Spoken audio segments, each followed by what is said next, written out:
Silakan Yang Berhormat Besut. Terima kasih Datuk Yang Pertua. Bismillahirrahmanirrahim. Saya terus kepada isu.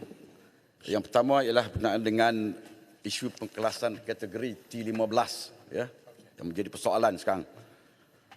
Jadi saya nampak kerajaan masih terkial-kial lagi, masih lagi dalam kajian memastikan penyasaran subsidi terutamanya.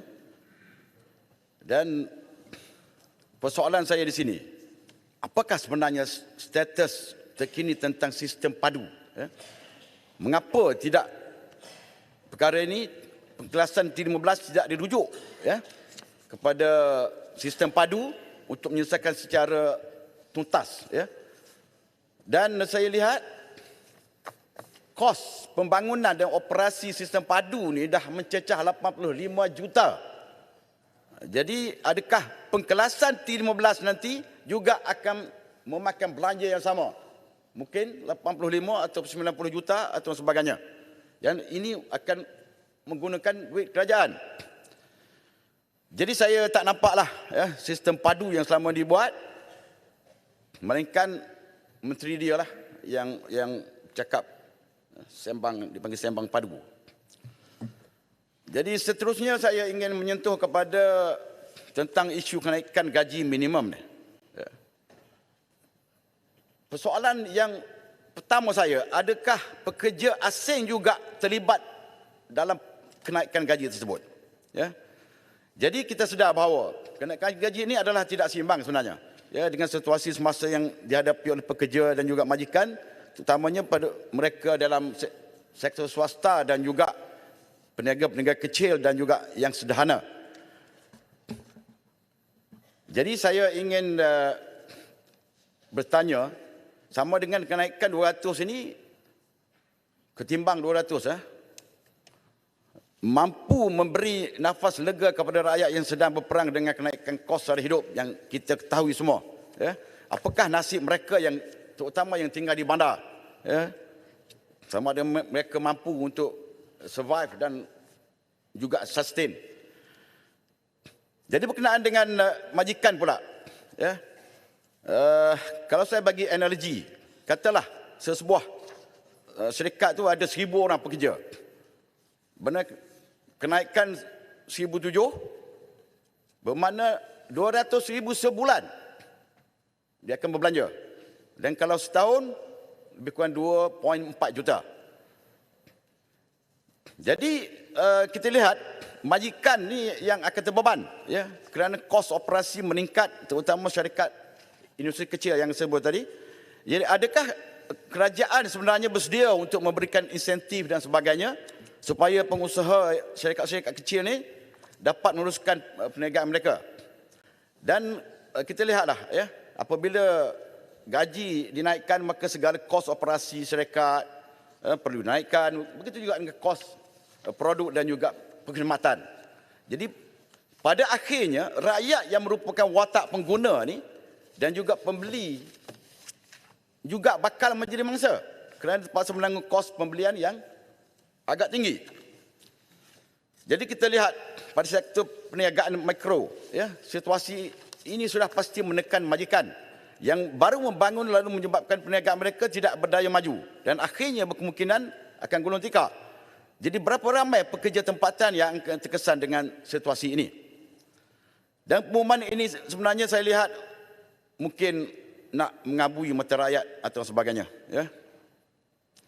Dan seterusnya saya ingin merujuk kepada teknologi kecerdasan buatan, itu AI, Artificial Intelligence. Jadi dalam belanjawan 2025 ini diumumkan ada lebih kurang 50 juta untuk industri pendidikan untuk memperluaskan pendidikan dan sebagai persiapan mendepani ancaman keselamatan cyber juga diperuntukkan. Contohnya, kita tengok aplikasian teknologi AI ini kita merentasi pelbagai bidang. Mudah diakses oleh semua lapisan masyarakat asal saja seorang itu celik IT. Jadi saya nampak usaha ini ke arah positif. Namun isunya kini adalah sejauh mana pihak kerajaan mampu mengawal penggunaan AI ini supaya ia tidak disalahgunakan dan menjadi ancaman buat individu dan juga negara. Jadi kita boleh lihat sekarang melalui gambar kita, orang sudah mampu buat, boleh bercakap. Kita tengok hari itu Tun Mahathir boleh bercakap Jepun, ya. Dan akhir-akhir ni ada Tun Mahathir pun menyanyi, Datuk Najib Razak pun menyanyi, PMX pun menyanyi lagu Laksana Bulan, lagu P. Ramlee tapi melalui AI. Tuan Sri pun bisa tengok, ya. Jadi ke arah-arah itu baru dari segi nyanyian, belum lagi yang lain-lain.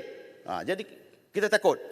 Jadi persoalan saya sebenarnya, apakah pemantauan ke atas sistem dibuat bagi mengelak tingkah laku yang tidak diingini seperti kandungan yang memudaratkan, bias, salah guna dan risiko lain yang tidak dikendaki. Jadi saya lihat kita boleh sekarang ini kita kena lihat melalui gambar kita saja orang sudah mampu boleh bercakap, alih suara dan sebagainya. Jadi dalam arti kata lain, situasi ini pada hakikatnya membuka ruang untuk berlakunya perbuatan sabotaj terhadap sesiapa yang tidak menyukai kita. Jadi sekiranya ianya ke arah kebaikan, okey, saya tak kisah. Tapi kalau ia mempunyai unsur-unsur khianat dan dendam, maka kesannya amat buruk kerana ia melibatkan reputasi, accountability, seterusnya image dan juga maruah diri akan tercabar. Dan seterusnya saya ingin rujuk kepada rujukan mengenai isu nada bumi. Ya. Jadi kita lihat seperti diketahui umum bahawa ini satu kajian telah dikeluarkan oleh Jabatan Mineral berkenaan dengan nada bumi di Terengganu. Hasil kajian menunjukkan bahawa negeri Terengganu mempunyai taburan supermagnet, ya. Banyak 500,000, ya. Dan dapat mengeluarkan hasil lebih kurang 7 bilion. Ya. Dan cuma masalah saya sekarang, apa sebenarnya, namun apakah syarat dan SOP tuntas yang ditetapkan oleh kerajaan sebenarnya, ya? Dan saya tidak nak kuasa import ekspor ini terletak pada persekutuan. Jadi dia akan menyekat, mana akan mendatangkan kerugian buat kedua-dua belah pihak sebenarnya kalau tidak berjalan dengan secara tuntas. Dan saya juga menyebut dari segi polemik federalisme ni, sampai bila sebenarnya isu royalty ni nak dipolitikkan oleh kerajaan sekarang, ya? Sebab saya lihat banyak dah yang belum dibayar, 1.52 bilion lagi belum dibayar.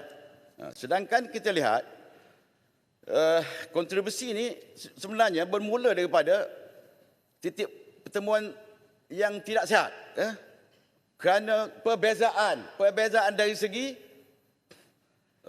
politik. Jadi yang menjadi masalah kerajaan Terengganu. Dan untuk seterusnya saya cadangkanlah, ya, supaya isu federalism ni disepakatilah, dan dilihat supaya ketimpangan terhadap isu ini dapat diperbaiki. Jadi kena rentasi sebenarnya parti, ya.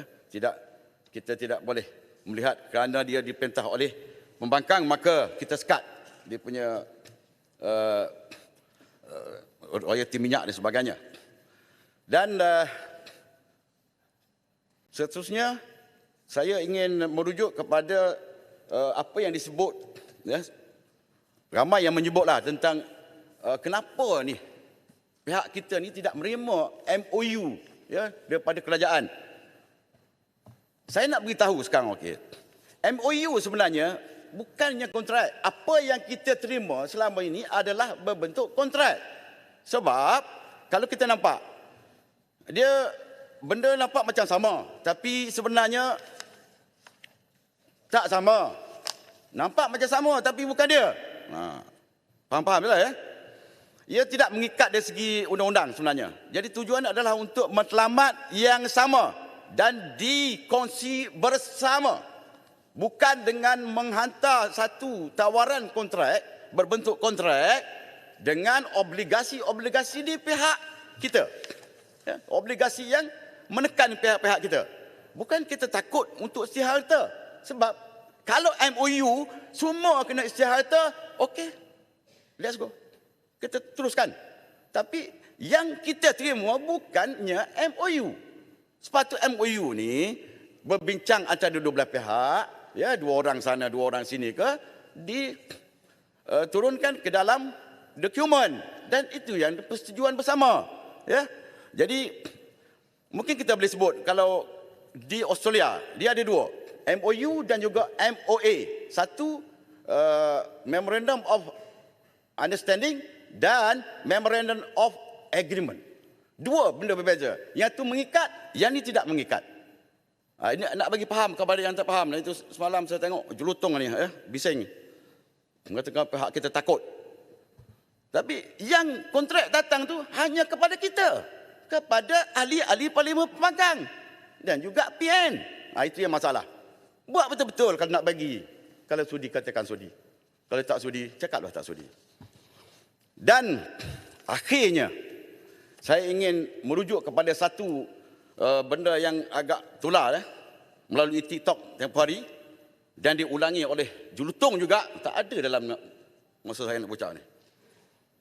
Julutong ulang balik mengatakan bahawa tindakan kaki tangan majlis daerah, ya, Besut ni rakus dan tidak berperi kemanusiaan kerana membunuh seekor anjing liar, ya. Jadi kita kena tengok, sebenarnya banyak dah aduan ni tentang anjing liar di Besut ni. Dia ada 800 ekor anjing. 131 aduan dah ada. Jangan jadi macam Julutong liar macam tu, cakap pun. Jadi sebenarnya justifikasi dah ada. Haiwan terbiar ni dia memberi kesan negatif, ya. Masalah kacau ganggu di kawasan, ya, dan ancaman penyakit zoonotik depan ni atau rabies, ancaman kecederaan kepada orang ramai, dan juga kotoran najis di kawasan-kawasan sekitar dan juga atas jalan raya boleh menyebabkan kemalangan dan sebagainya. Banyak justifikasi, bukan sembrono makna jumpa terus tembak. Peraturan syarat. Tak sempat. Mana-mana ahli yang mengeluarkan kenyataan yang mengelirukan Dewan adalah disifat sebagai menghina majlis, dan ahli itu boleh dirujuk kepada Jawatankuasa Hak dan Kebebasan. Tadi Besut telah buat satu kenyataan yang amat mengelirukan dan salah. Dia katakan pembunuhan anjing itu boleh dijustifikasi.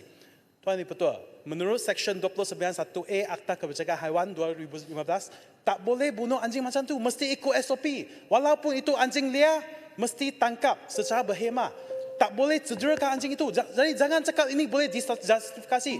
Walaupun anjing itu liar, Okey. tapi itu bukan anjing liar. Saya nak bagi tahu. Itu anjing ada yang penjaganya. Mana boleh buat macam tu? Jadi sila tarik balik. Ini tak ada apa-apa yang boleh dijustifikasi. Saja mengganggu. Saya kata. Bukan, ini Akta Dengar Kebajikan Haiwan.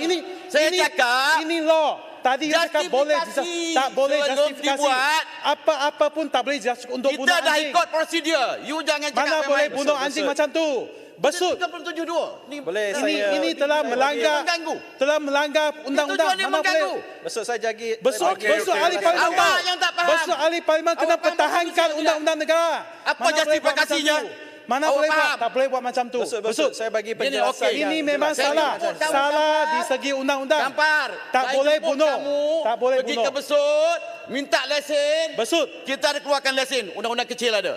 Betul. Kamu Kalau tak ada sana. lesen boleh tangkap, Ambil tak boleh bunuh. anjing tersebut. Besut. Balik baca undang-undang Akta Kebajikan Saya Haiwan 2015. cadangkan. Okey. 37.2 ni. Semua duduk. Kecuali saya. Semua duduk. Saya berbahasa. Termasuk Besut. Duduk. Ni nak sampai ni. Okey, terima kasih. Besut last word.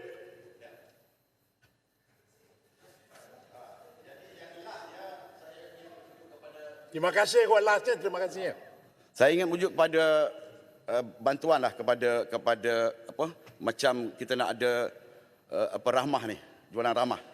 Cuma persoalan saya, jualan rahmah ni dia adakah melibatkan ditentukan siapa yang terlibat membeli barang yang dijual sebulan sekali je.